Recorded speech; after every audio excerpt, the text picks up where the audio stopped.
tonight on Elon Local News. Stepping up security, campus police are now working to install cameras in the Crest neighborhood. Making history, Elon's first nursing program cohort is off to a successful start. And Elon remembers, honoring the lasting legacy of Vice President Emerita Joe Watts Williams. Those stories and more. Elon Local News starts now. Live from the Jane and Brian Williams studio at Elon University School of Communications, you're watching Elon Local News. Good evening and thank you for joining us. I'm Chloe Franklin. And I'm Baylor Rodman. We begin tonight with vaccines approved for children, new confirmed cases on campus, and a sit-down interview with those in charge.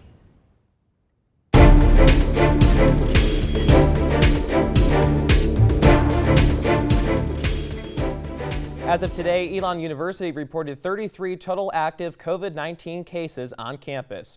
Earlier, I spoke physically distant with the chair of the Healthy Elon Committee, Jeff STEIN, about cases on campus, measures we're taking, and how the Elon community begins to move forward. So where we stand today, vaccinations of students is what percent? So we have about 96% of undergraduates vaccinated. That's a little over 6,000 undergraduates, and about less than 4% have filed exemptions. So that's a little over, that's about 230. Okay. And over almost 91% of full-time faculty and staff are vaccinated. And I think we're seeing that in our case numbers. You and I were talking earlier that because you have 6,100 undergraduates who are vaccinated, you have a much bigger pool. So our cases thus far have been more vaccinated individuals. What we've learned though in studying the cases is those who are unvaccinated have been much more likely, percentage-wise, to become infected. I believe when we last looked, it was almost 20% of unvaccinated undergraduates had been infected. And that's really because Delta is so contagious. What do you say to students who sort of have this frustration of, okay, but now I am fully vaccinated, the vast majority of this campus is, Yes. I have to wear a mask inside the classroom, where the university's position has always been that COVID doesn't transmit inside the classroom, right? There's no evidence of that. Correct. Yet I can go to certain places for trivia night and bingo night, just across the street, can get coffee just across the street, and I don't have to wear a mask and I feel perfectly safe. So what's the difference when we're here in the bubble, where again the vast majority are vaccinated, and yet we can go just outside and kind of have that choice to ourselves? You're getting right at the heart of the issue of why do I have to wear this thing, and not every place is the same. For us, as I mentioned earlier, masks are a way that we are protecting, adding additional protection for those who can't be vaccinated, and for those who have children at home or relatives at home who can't be vaccinated. So we feel as though wearing a mask is just a little bit extra work, not a lot, but part of the privilege of being in this community. So I want to ask a little bit about boosters and just kind of the future of what a fully vaccinated individual looks like. So I just got tested the other day because I was going on a retreat, and that's the policy. Right. And I noticed at the bottom of the My Readiness page, it said like you're a green lit student until December 31st of 2021. I hadn't seen that date because I obviously hadn't been tested being fully vaccinated. But so will I not be considered a fully vaccinated student come January, or what's the point of that date? So that date was chosen particularly, we needed an end date. We needed a date to say, look, we don't know long term. And what we have heard is that these vaccines start to wane at 6 to 8 months, and that we knew that boosters were a possibility. That is not set in stone, that December 31st, but it is a point, a way for us to point to the vaccine that we've gotten so far doesn't last forever. So can students expect a potential booster requirement just for the spring? It's very possible. It all depends on what the CDC says, but I think it's certainly very possible. Looking to the next few weeks, what are your biggest concerns with everything in terms of cases? You say where you think we're potentially at some type of plateau. Where can you sort of see ourselves by the end of the semester? You asked about concerns. The concern is always people getting sick, or what we're seeing is that some who are vaccinated think it's a free pass and I can take on really risky behaviors, and we don't want that. We don't want anyone to think that their responsibility to others in the community dissipates. I think any move into this sort of post-pandemic kind of thinking or work feels premature, and I think would be seen by many as not paying attention to what's going on right now. Stein and I also spoke about the vaccine requirement coming up for the flu vaccine, and to watch the full sit-down interview, you can visit our website, elonnewsnetwork.com. And Pfizer announced today that its COVID-19 vaccine has been found to be safe and effective in children aged 5 to 11. In clinical trials, Pfizer says children were given a lower dose, about a third of the amount that is used for teens and adults. Pfizer is now seeking authorization from the Food and Drug Administration for the 5 to 11 age group as soon as possible. Moderna is also currently studying its vaccine shot in elementary school-aged children. Elon remembered Vice President Emerita Joe Watts Williams during funeral services this afternoon. With more on Williams' life and legacy, our Emery Eisner reports. A full life. Today we honor Joe's confidence in this community and the gift that God gave us of Joe Watts Williams. Honored today. Williams was involved with Elon for more than 7 decades.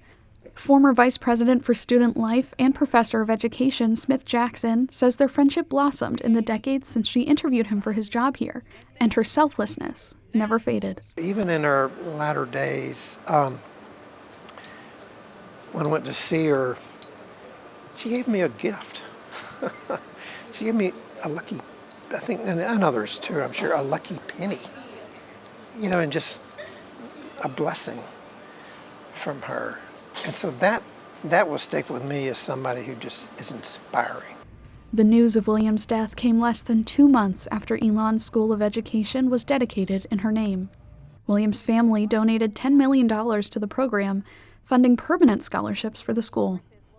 Vice President for Strategic Initiatives, Jeff STEIN, says though her decades of work for Elon will be remembered far in the future, her personality should also live on. What's easy to forget is just her character. You know, you see me getting emotional because she's just such an amazing woman, so kind. Jackson says as someone involved with Elon since just after World War II, Williams' legacy will live on for decades to come. Ever onward, evermore, ever Elon. Emery Eisner, Elon Local News. Donations can be made to the William L. and Joe Watts Williams Scholarship at 2600 Campus Box or to First Presbyterian Church at 508 West Davis Street in Burlington. Campus police are making changes to increase security in the Crest neighborhood following a series of car break-ins and thefts. Our Jenna Mandarioli followed up to see how they're stepping up security. Safety for students in the Crest neighborhood is already improving, according to University Police Chief Joe Lemire. He says they have plans to install security cameras and patrol the area with unmarked cars. Suspects of the break-ins have been identified by campus police, but Lemire says they are minors, probably local high school students, and their information will not be released. But as our department, the town of Elon, and Burlington Police Department work together, there may have been some other incidents they're involved in. So it takes several weeks when there's multiple people involved to actually filter out who did what. Lemire says added surveillance and construction near the Francis Center makes the area busier, so there will be more traffic for the police department to patrol, and as a result, a greater police presence near Crest.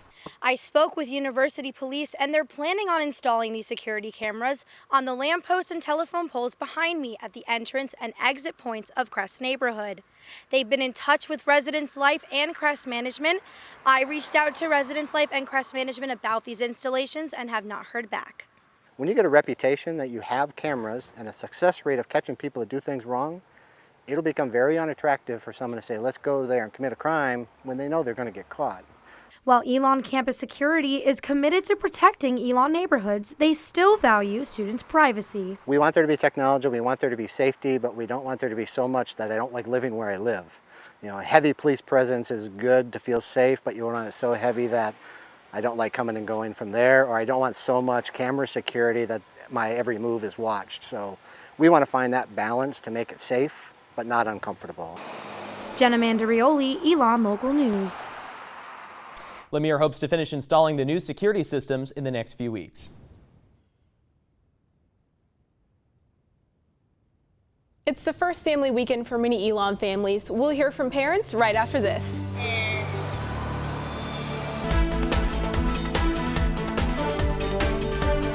Thousands of families will come to campus for Elon's annual family weekend beginning this Friday. Our Ellis Chandler spoke with parents who are attending for the very first time.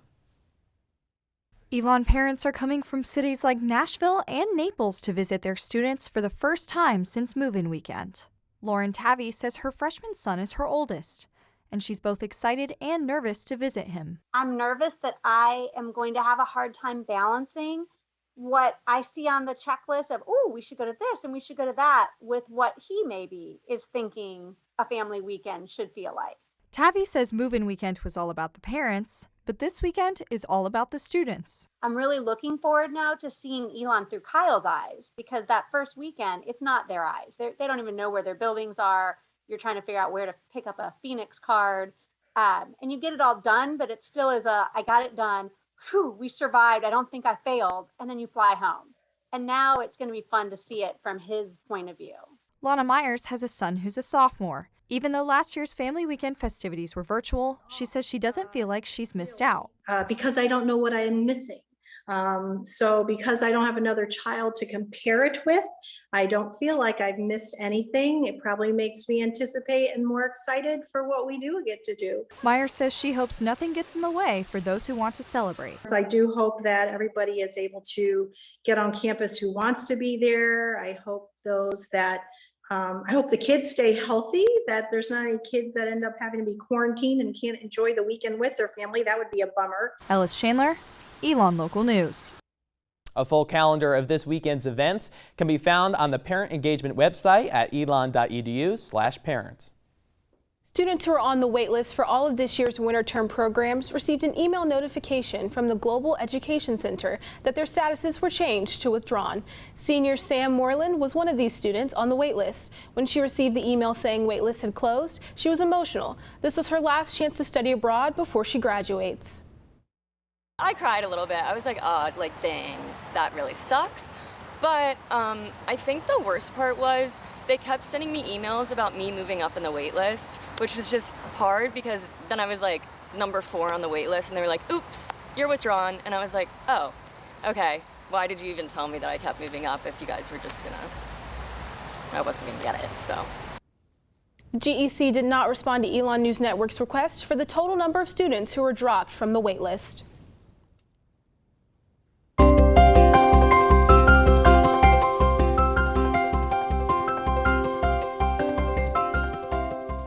All right, and for the weather ahead, we're joined now by Hope Suire, who is live for us outside under the Oaks. Hope, good evening to you. How's the weather out there? Good evening, Elon. I'm standing out here under the Oaks to give you your Phoenix 5-day forecast. Make sure you stay dry starting tomorrow through Thursday, as we are expecting rain with high temperatures ranging from the low to mid 70s. Luckily, you can tell your parents to leave their rain jackets at home and prepare for a beautiful Parents' Weekend on campus. On Friday, we are expecting high temperatures of 73 and sunny skies. On Saturday, the high temperature will be 75, which will be beautiful football weather for our second home game against William and Mary. Have a great week, and back to you guys in the studio. All right, Hope Suire live outside under the Oaks for us this evening. Hope, good to see you back, and thank you. Women's golf has the home advantage today in their invitational after the break.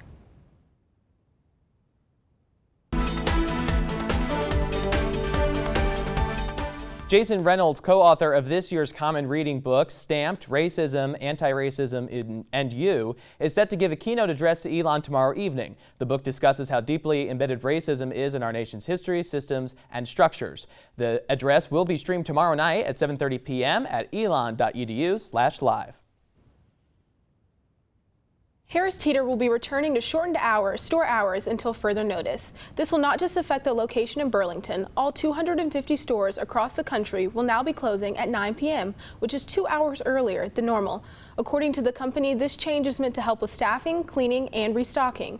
The company released a statement saying, quote, "We believe closing our stores earlier will allow our valued associates to take their earned days off, efficiently process express lane orders, manage labor in this difficult employment environment, ensure excellent closing to better prepare for the following day, and make certain that our stores are a clean, safe place to work and shop."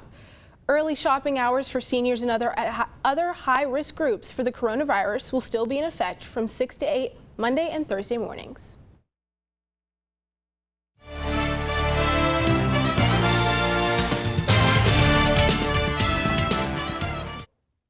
The women's golf team is competing in the second annual Elon Invitational today and tomorrow at Alamance Country Club. Elon sophomore Lottie Fox says the Alamance is one of her favorite courses and that playing at home only adds to the excitement.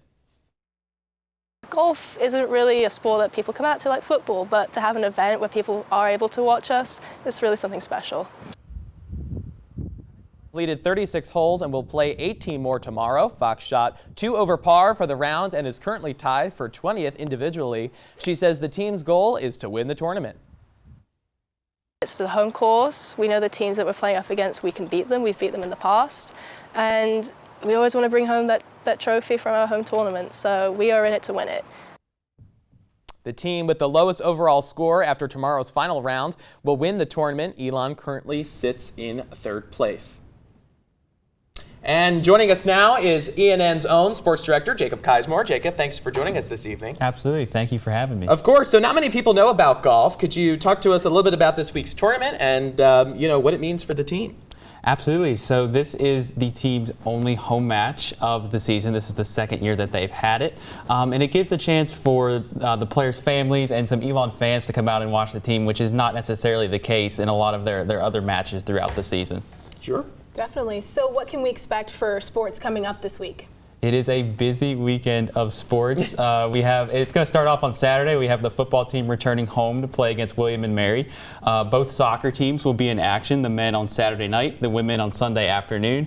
And then the volleyball team will be playing a doubleheader at home on Saturday night and Sunday afternoon as well. So I'm seeing here that last time we played them, we went into 5 overtimes. Yeah, you're talking about with football against William and Mary. Yes, absolutely. That was 2019. So should we expect to sit in the stands for that long again this weekend? It's quite possible. Both teams are pretty evenly matched, and I have to say, Elon, I know that the score looked bad last weekend against App State, but they actually played a much better game.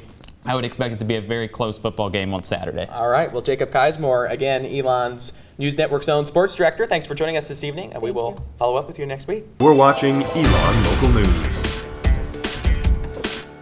According to the Centers for Disease Control and Prevention, suicide is one of the leading causes of death for young adults. This month is Suicide Prevention Month, and it's close to the hearts of some Elon students.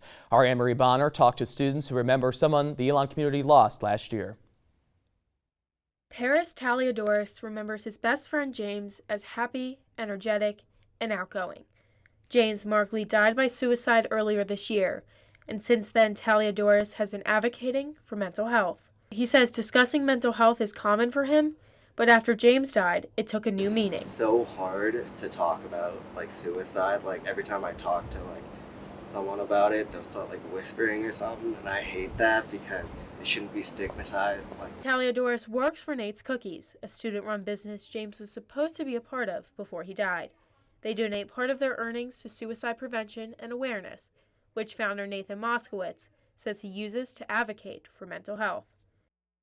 Really, really important to reach out to those you love and tell them you love them, because you don't know when if something's going to happen.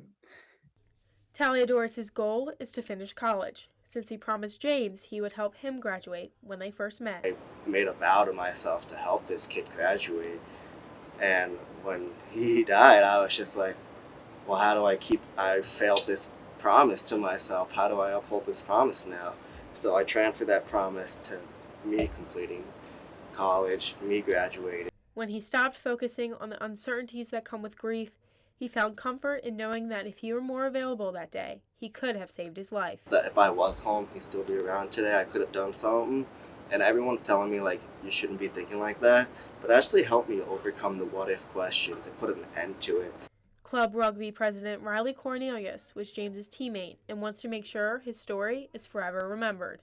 see what we meant to him was definitely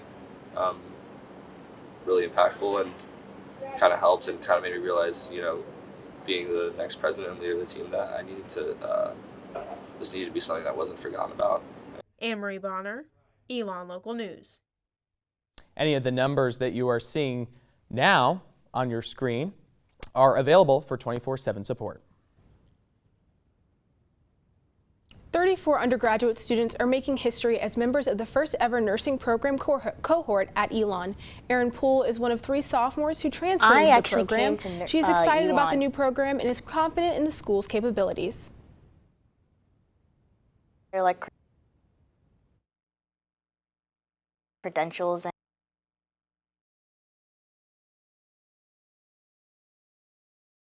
Came to Elon for their pre-health and pre-med track, so I was not especially worried about their credentials, and I guess it's easy how easy it would be or how hard it would be, because I knew that Elon has established themselves as a school of distinction, especially in medicine, so I expected the same thing from the nursing program.